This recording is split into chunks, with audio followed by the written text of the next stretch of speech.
back to another episode of the Heart of New Jersey podcast. I'm your host, Lydia, and I'm so excited to get things started today. This podcast is all about showcasing the best that we have in Somerset County, from our foods to our events to our hidden gems and so much more. And today I'm sitting down with the owner of one of Somerset's favorite spots, Savor, who has an incredible story to share about a recent tragedy and their quick comeback and all of the delicious things that they have on the menu. Please welcome Robert. Hi, my name is Robert Pettix. I own Savor Restaurant. We opened in 2013. Thank you so much for being here today with us, Robert. We're really excited to go over some things, that involve some hard stuff and also some delicious tastings that we have today. I'm super excited. I absolutely love the food at Savor. I know most of the locals around here do as well. So first, let's start with, the big event that really shook things up. I know back in June, there was a big fire in Somerville that was an unfortunate tragedy for a couple of restaurants on Main Street. Could you tell us a little bit about the fire and the event that happened at Savor? Yeah, so it happened, I believe it was Tuesday, June 4th. We didn't get any fire damage, but we got smoke and water damage from the fire department putting out the fire. Yeah, which is just as challenging for sure. Yes. So we got a lot of mixed things about how long we were going to be closed, and they had to do a lot of investigations and checking out the properties and stuff. But luckily, we were able to get back in and open. We were just closed about a month. Which is honestly incredible that you guys were just closed about a month. That must have been super quick on your feet to get things going. I mean, what was that like for you and your team when it all happened?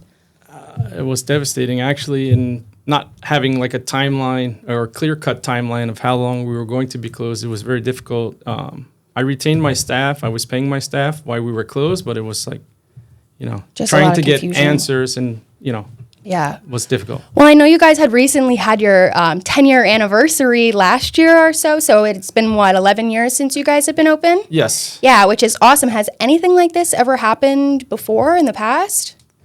No. Well, other than COVID, us being closed for a little while, right. But other than that, no. It's crazy that you guys were so quick about it, just, being the first time to have to deal with such a situation like this. But it sounds like a really tough situation for anybody. I've heard the community really came together to, give support and everything like that. What was that like, to hear from your customers, to hear from your neighbors and everything? Yeah, we had great community support. A lot of customers calling to see how we were, and the town was very helpful as well. The DSA, the mayor helped us a lot too to help us get answers and stuff. Yeah, that's awesome. That really is. So, what's the recovery process been like? I know you guys were only closed for a month, but what really got you guys to be so quick on your feet, and what was that like? So we got we were working with the insurance, so we got a restoration company to come in and remediate the smoke and some of the water damage we had. They were great as well. Yeah, that's awesome. Well, your journey is definitely super inspiring, and it's clear that the people are excited about it. You guys have amazing food, and there's so much to say about it. And I'm really excited to get talking about some of the food samples that you've brought with us today. Maybe would you mind, going over some of the dishes that you've brought here? We're contemporary American. We have our cooking background is Italian, and we make all our pastas. We try to do everything from scratch as much as possible. We make our own cheeses, and we do our pastas daily. So that's kind of what I brought today, most of our homemade pastas. Every single time I go to Savor, I know what I'm going to order. I'm not going to lie. It's always going to be the rigatoni vodka because I can't help it. I don't know. With the reopening, have you made any changes to the menu or added anything that's excited that you'd want the people to know about? So we do daily specials, but our menu is small. We try to keep it small so we can turn on the ingredients. We like to use all fresh ingredients. So having a smaller menu, it opens us up to being able to do different specials as well. Can you tell us a little bit of the inspiration behind your dishes? I know you guys make all the homemade pastas. Would you say that's the heart of Savor's menu, or what makes it so unique? Yeah, so I would say that doing our pastas and having, the freshest taste that you can have. Yeah, you can definitely taste the freshness, I swear. I'm really excited to jump into a lot of these dishes. So would you mind maybe telling us a little bit about what we've got going on here and what really excited to try. Yeah, so I did a few appetizers. We have the eggplant stack. It's fried eggplant with fresh mozzarella. The mozzarella we make at the restaurant with the balsamic glaze. Which looks delicious. We have garlic shrimp with extra virgin olive oil. And we have artichoke hearts Frances. It's a lemon butter sauce. Oh, yum. Perfect. Okay, so let's get started. I'm going to go ahead and start off with the eggplant.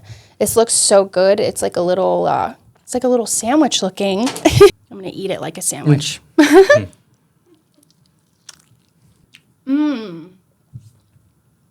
That's yum. I love the peppers in there too. I love anything with peppers. And we do the roasted peppers as well at the restaurant. Oh, yeah? Fire roasted, yes. Are any of these, how do you source a lot of your foods? Is it a local sourced? So we use local purveyors. Some of the stuff is farm to table, but not everything is locally grown. All right. I'll try not to stuff myself too full on certain things, but this is good. I'm definitely going to have to go back to that. It kind of tastes like chicken. I don't know. It's got like this... I know it's eggplant, but somehow it's got like this chickeny taste. Delicious. I'm also a huge fan. Honestly, if I were going to say that any of my food, well, Italian is definitely my favorite type of food. Seafood comes next. Okay. Shrimp is definitely one of the top competitors of seafood, I'd say. So let's get it trying. Oh my God, it looks so good. It's so like buttery. Yum. Yum. Tastes perfectly cooked. That is delicious. Thank you. I don't know. I don't want to stop eating it, but I know I have to try everything else, so I can't get too full. All right. The artichokes, they're done with the flour egg batter, and then it's a lemon butter sauce. And these items are on our appetizer menu. So Correct. it was the eggplant mozzarella, the shrimp, the sautéed shrimp, and the artichoke Frances. Yes. Yum. The sauce also looks super creamy too, which I love. I think that's sometimes with chicken franchise is usually what I'm used to, whatever. But sometimes, the sauce is a little too lemony for me. This has the perfect amount of lemon. It's light, just a touch of lemon. I love it. It's so good. I know Jackie's going to really like this one too. I'll save some of that for her. Okay. Now let's get into these bigger dishes. My absolute favorite. So I did the rigatoni vodka. This is a gnocchi pesto. Yum. This is for the season right now we try to do a different pasta each day. Right now we're doing the butternut squash ravioli. It's in a garlic white wine sauce with fresh tomatoes and basil. Oh my gosh, what gives it that color? We do with squid ink. Oh, wow. And we also have a wild mushroom ravioli. Let's get right into it. See, I already know this is going to be good because this is my favorite to get whenever I go to you guys. The rigatoni vodka. And you can never go wrong. And some people are really controversial about peas in penne vodka or rigatoni vodka. I think it makes the dish. I really do. I love it. I should have saved this one for last because I'm not going to want to stop eating it. But I'll try to move on. So that's our homemade gnocchi pesto. It's done with the potato flour. This one also looks super creamy. Okay. And they're still hot too. Wow, that's really good.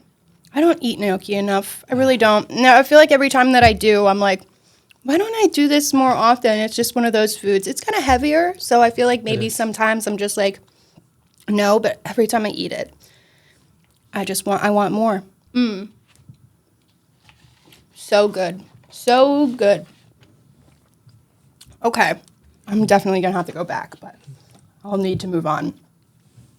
Okay, so next we'll try the ravioli, and it's a cheese ravioli. It's a butternut squash, yes. A butternut squash. I've never had like a black ravioli like this. So this we is do a so lot of, interesting. Infused, we do a spinach infused, sun-dried tomato infused, just something different. There's only so many different cuts you can do, so. Of the raviolis in general? Yeah, I'm going to need to try a bigger piece of what's got going on in the middle here. This butternut squash. And get some tomatoes in there. Even some garlic. I'm a huge fan of garlic, so I'll take anything garlic. All right.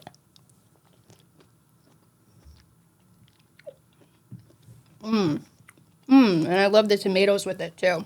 Yum. It's all been so good so far. Really, so good. We are sadly on to our last dish to try. Luckily, I get to go back into everything, though, so it's okay. And this one is the Wild mushroom ravioli? wild mushroom ravioli.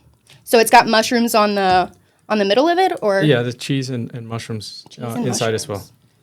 Oh, and what's this like gravy sauce on the top It's of it? marsala wine sauce. Oh, yum. These ones are big pasta pieces. I'll make a mess. Get some mushroom in there, too.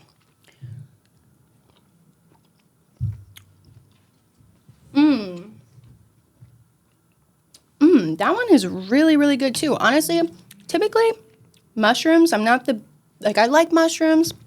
The texture sometimes freaks me out, so I try to stray away as much as I can. But this is really, really good. I would honestly say, oh, shoot. It's hard to rank them. Honestly, it's really hard to rank them. I thought I always really liked this. Obviously, I've been raving over the penne vodka, but the gnocchi was really, really good, too. I'm considering switching up my rankings, and then this falls really, really close behind. Everything was obviously super delicious. I'm really excited to eat it all. Eat it all as soon as this, and of course share with Jackie as well. She's excited. But wow, this was all absolutely delicious. I was not expecting everything to be, and it tastes so fresh in comparison to when you go out and get pastas, at like your more franchise restaurants. Like when you go there, I feel like it's just pasta. Pasta is typically pasta, but this has like a freshness, like a different taste to it that is just so perfect. And then we specialize in pastas, but that's not the only thing that's on the menu. We have some chicken dishes. We do a pork chop. We have a New York strip. And we still have seafood. Right. I know with all of these dishes, like there's a lot of them it comes with. So disclaimer to the audience, I don't eat any red meat. So Robert has been super helpful putting all of these dishes together without any for it. So thank you for that, Robert. Sure. But in any of these, what comes with, if typically red meat comes on any of these? So the rigatoni vodka does have the prosciutto. I didn't bring in Kobe meatballs. We have some other pastas that we do with Italian sausage and smoked bacon and different things like that. So yeah. Well, I appreciate the help on my end of things. Everything was absolutely delicious. Do you have a personal favorite that you would say is, I like the rigatoni vodka myself. And then seafood too. But like I said, the seafood I don't like the way it carries sometimes when you do it to go, like fresh clams. No, it makes sense. You're using fresh clams and mussels and stuff like that when it keeps steaming in the container. Yeah, no, right out at the restaurant would be definitely, I could see it being an issue on like a to-go order, but that shrimp is amazing. So Thank you. Well, it's so great to see, you guys really recovering and coming back and see all this amazing food and everything you got going on. But before we wrap up, I'd love to hear, what's coming up next for Savor. Do you guys have any plans for your future there, or like anything in regards to, special nights or getting the community more involved? So we're just trying to promote more. We do a lot of private events, baby shower, bridal shower, wedding rehearsals. Other than doing lunch and dinner, we are a private event venue as well. So we're just trying to promote that a little more. Yeah, that's awesome. And I did see on your website the voted for the best banquet spot. Yes. Yeah, that's awesome. So definitely for anybody who's listening, looking for a banquet spot, Savor is a great place to check out. Well, as like a local family-owned restaurant in Somerville, I know that there's a lot of, local mom and pop shops that are here that people really, really like and enjoy. What kind of What kind of role do you think that Savor as that local restaurant plays in attracting visitors here to Somerville? Just another spot, like, the downtown, they do a lot of different events, the concerts and street fairs and stuff. And I think we were different because we do actually do homemade pasta, and a lot of our stuff is from scratch. It's just, we try to give the most flavorful dishes. Yeah. So you think those like events that happen in Somerville are helpful to, getting people and visitors into Savor? They're definitely beneficial in getting people into town. That's awesome. And I definitely think that more people need to check it out. Well, is there anything else that you'd like to say to your customers or to any of the neighbors around here in Somerville or the people who haven't visited Savor yet that you'd like to give a personal message to? Yeah, I would just like to let everybody know that we are open for lunch and dinner 7 days. Give us a try. Yeah. Well, thank you so much again, Robert, for coming in today. That is a wrap on today's episode for the Heart of New Jersey. Thank you all for listening, and a big thank you to Robert for sharing your inspiring story to everybody. Make sure to subscribe and stay tuned for more stories from Somerset County. Bye for now.